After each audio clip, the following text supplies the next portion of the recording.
ಆ, ನಿನ್ನೆ ನೈಟು ಸುಮಾರು 1 ಗಂಟೆಗೆ ನಮಗೆ ಸಾಂಗ್ಲಿ ಡಿಸ್ಟಿಕ್ SP ಇಂದ ಒಂದು ಪತ್ರ ಬರುತ್ತೆ. ಆ ಪತ್ರದಲ್ಲಿ ನಮೂದವಾಗಿರುತ್ತಾ ಇಲ್ಲಿ ಸೊನಾಲಿ ಸಚಿನ್ ಕದಮ್ ಅಂತ ಇವರು ಮೂಲತಃ ಬಂದವರು ಕೊಲ್ಹಾಪುರ ಡಿಸ್ಟಿಕ್ ಅವರು. ಅವ್ರದ್ದು ಮತ್ತೆ ಅವ್ರದ್ದು ಮಗು 4 ತಿಂಗಳಲ್ಲಿ ಇರ್ತಕ್ಕಂಥ ಮಗುನು ಗರ್ಭಪಾತ ಆಗಿರುತ್ತೆ. ಅದ್ರ ಮತ್ತೆ ನಂತರದಲ್ಲಿ ಆ ತಾಯಿನೂ ಕೂಡ ತೀರ್ಕೊಂಡಿರ್ತಾರೆ.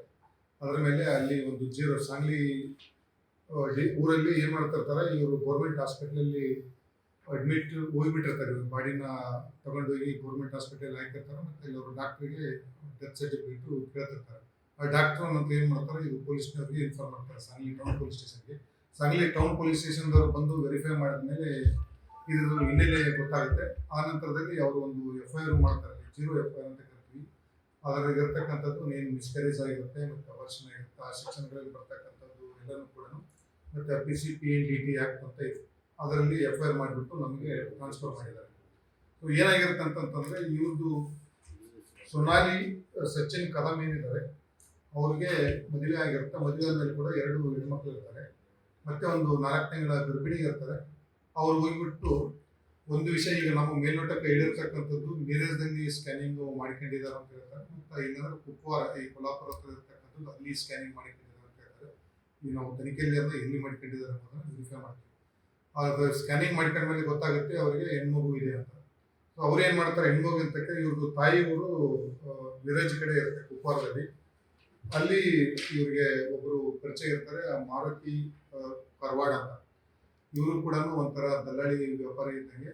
ಇವ್ರದ್ದು ಪರಿಚಯ ಆದ್ಮೇಲೆ ಹೇಳ್ತಾರೆ, ಅವ್ರು ಹೇಳ್ತಾರೆ, ಇಲ್ಲ ನಾವು ನಿಮಗೆ ಅಬಾರ್ಷನ್ ಮಾಡಿಸ್ತೀವಿ, 40,000 ರೂಪಾಯಿ ಖರ್ಚಾಗುತ್ತೆ ಅಂತ ಹೇಳ್ತಾರೆ. ಆಯಿತು ಮಾಡಿಸಿ ಅಂತ ಹೇಳ್ಬಿಟ್ಟು ಇವರು 27ನೇ ತಾರೀಕು ಬೆಳಿಗ್ಗೆ ಮಾಲಿಕ್ಪುರಕ್ಕೆ ಕರ್ಕೊಂಡು ಬರ್ತಾರೆ ಆ ಸೊನಾಲಿಗೆ. ಮತ್ತು ಆ ಸೊನಾಲಿ ರಿಲೇಟಿವ್ ವಿಜಯ್ ಕಾವಳಿ ಅಂತ, ಮತ್ತು ಇವರು ಮಾರುತಿ ಕಾರವಾಡ ಇಲ್ಲಿ ಮಾಲಿಕ್ ವಿಚಾರಣೆ ನಡೀತಿದೆ. ಬಟ್ ಇದೊಂದು ಗಂಭೀರ ಒಂದು ಪ್ರಕರಣ ಆಗಿರೋದ್ರಿಂದ ನಮ್ಮದು ಪೊಲೀಸ್ ಇಲಾಖೆ ನಾವು ಭಾಳ ಗಂಭೀರವಾಗಿ ಪರಿಗಣಿಸಿದ್ವಿ. ಮತ್ತು ಇದರಲ್ಲಿ ಯಾರ್ಯಾರಿದ್ದಾರೆ ಮತ್ತು ಇದಕ್ಕೆ ಸಂಬಂಧಪಟ್ಟಂಗೆ ನಮ್ಮದು ಏನಾದರೂ ಸರ್ಕಾರಿ ಅಧಿಕಾರಿಗಳು ಮತ್ತು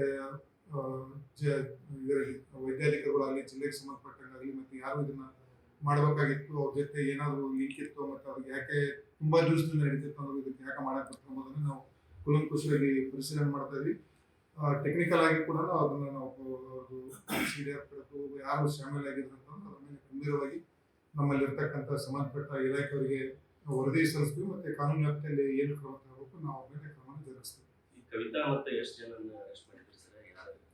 ಈ ಸದ್ಯ ನಾವು ಕವಿತಾನ ನಾವು ಸೆಕ್ಯೂರ್ ಮಾಡಿದ್ವಿ. ಸೆಕ್ಯೂರ್ ಮಾಡ್ಕೊಂಡು ವಿಚಾರಣೆ ಮಾಡ್ತಾ ಇದ್ವಿ. ಅವರಿಗೆ ವಿಚಾರಣೆ ಮಾಡಿಬಿಟ್ಟು ಅದರಲ್ಲಿ ಏನೇನು ಕಾನೂನು ವ್ಯಾಪ್ತಿಯಲ್ಲಿ ಹೊರಗಡೆ ಬರುತ್ತೆ ಅದನ್ನು ನೋಡಿದ್ವಿ.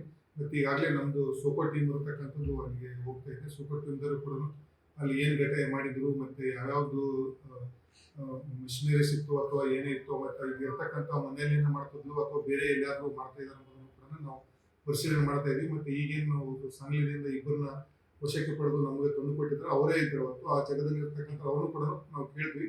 ಮತ್ತು ಅವರನ್ನು ಕೂಡ ಸ್ಥಳಕ್ಕೆ ಹೋಗ್ತಾ ಇದೇ ಸ್ಥಳ ಮನೆಯಲ್ಲಿ ಇರ್ತಕ್ಕಂಥ ಮಾಡಿದ್ರೆ ಅಥವಾ ಬೇರೆ ಜಾಗದಲ್ಲಿ ಏನಾದರೂ ಮಾಡ್ತಿದ್ರು